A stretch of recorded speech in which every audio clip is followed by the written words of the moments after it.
बुद्ध अपने शिष्यों के साथ एक घने जंगल से गुजर रहे थे।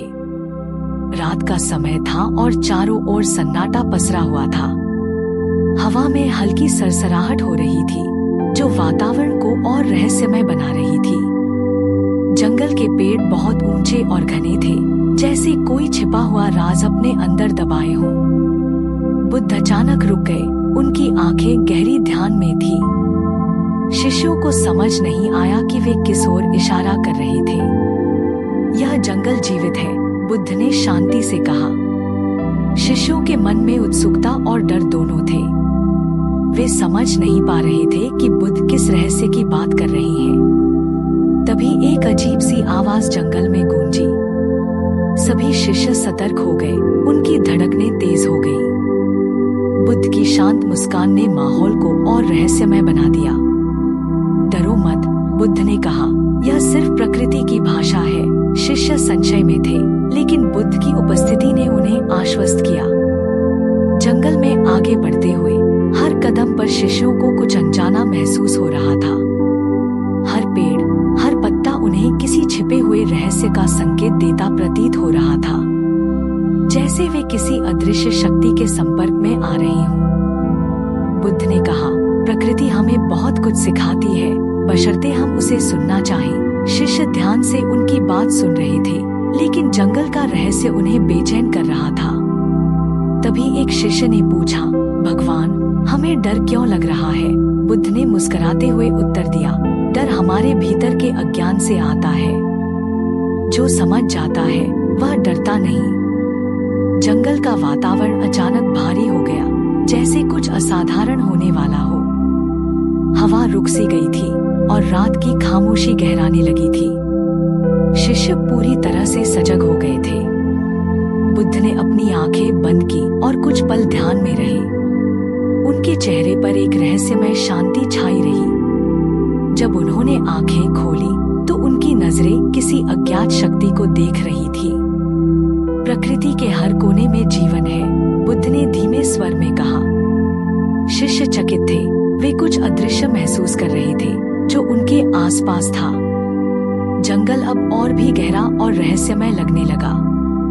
जैसे जैसे वे आगे बढ़े, पेड़ों की शाखाएं धीरे धीरे हिलने लगी। एक अजीब सी ऊर्जा चारों ओर फैल रही थी। बुद्ध के चेहरे पर कोई चिंता नहीं थी, बल्कि वे उस रहस्य का आनंद ले रहे थे। शिष्यों को समझ नहीं आ रहा था कि यह ऊर्जा क्या थी। वे डर और आश्चर्य के बीच फंसे थे। बुद्ध ने उन्हें शांत रहने का संकेत दिया, जैसे वे किसी महत्वपूर्ण मोड़ पर पहुंच रहे हों। रात के सन्नाटे में एक हल्की गुर्राहट की आवाज सुनाई दी। शिष्य घबराए, उनकी आंखें जंगल के अंधेरे में खोज रही थी। बुद्ध ने शांत स्वर में कहा, यह भी प्रकृति का ही हिस्सा है। जो डर से ऊपर उठ जाता है वही सच्चाई को समझ पाता है। शिष्यों ने हिम्मत जुटाई और आगे बढ़ते रहे। धीरे धीरे जंगल की आवाजें भी शांत हो गईं। उन्हें एहसास हुआ कि प्रकृति के भीतर एक गहरा सन्नाटा है, जिसमें सारे उत्तर छिपे हुए हैं। बुद्ध ने कहा, यह सन्नाटा हमें सिखाता है कि जीवन में असली शांति बाहरी दुनिया से नहीं, हमारे भीतर से आती है। शिष्यों ने महसूस किया कि वे अब भय से मुक्त हो रहे हैं। जंगल का रहस्य अब उतना डरावना नहीं लग रहा था। धीरे धीरे शिष्यों को समझ में आने लगा कि यह जंगल भी एक जीवित प्राणी की तरह है, जो अपनी भाषा में उनसे बात कर रहा है। रात गहराई, लेकिन अब शिष्य शांति में डूब चुके थे।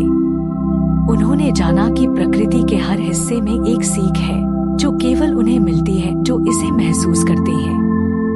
जैसे जैसे रात बीत रही थी, जंगल की गहराई और बढ़ती जा रही थी। शिष्य अब उतने डरे हुए नहीं थे, बल्कि प्रकृति की भाषा को समझने की कोशिश कर रहे थे।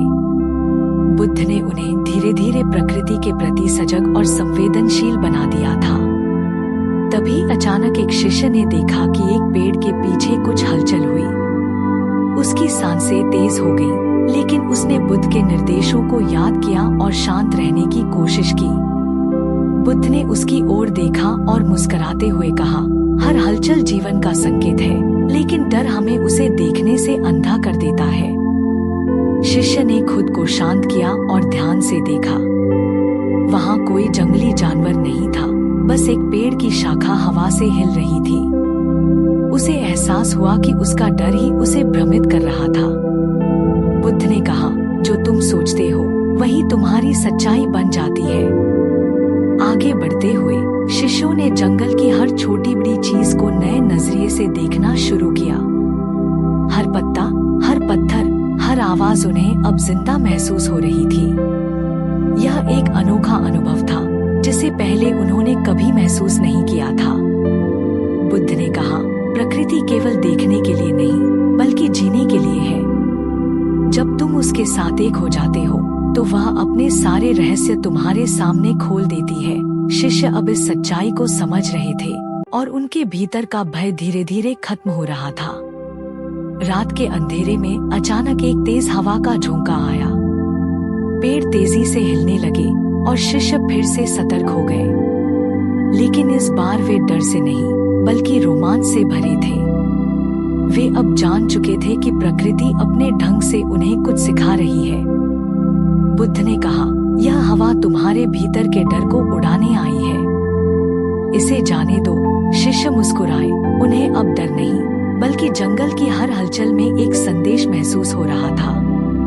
उन्होंने जाना कि जब हम डर को छोड़ देते हैं तब असली रहस्य खुलने लगते हैं। जंगल अब उन्हें न सिर्फ रहस्यमय बल्कि जीवंत भी लगने लगा था। हर कदम पर एक नया अनुभव था, एक नई सीख थी। शिष्य अब प्रकृति के साथ एक हो चुके थे और उन्हें हर चीज का मतलब समझ में आने लगा था।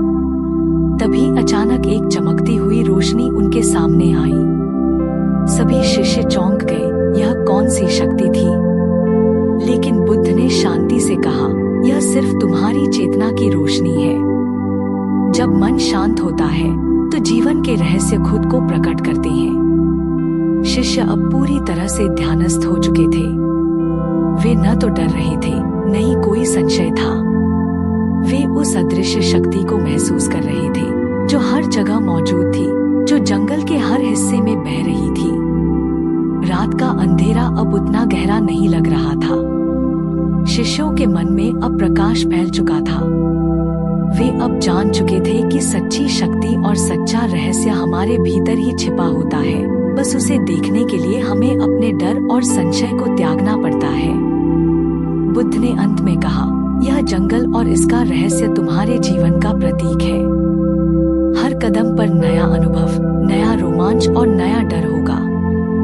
लेकिन अगर तुम इसे समझ लोगे तो जीवन का असली आनंद प्राप्त कर सकोगे। शिष्य उस रात पूरी तरह से बदल चुके थे।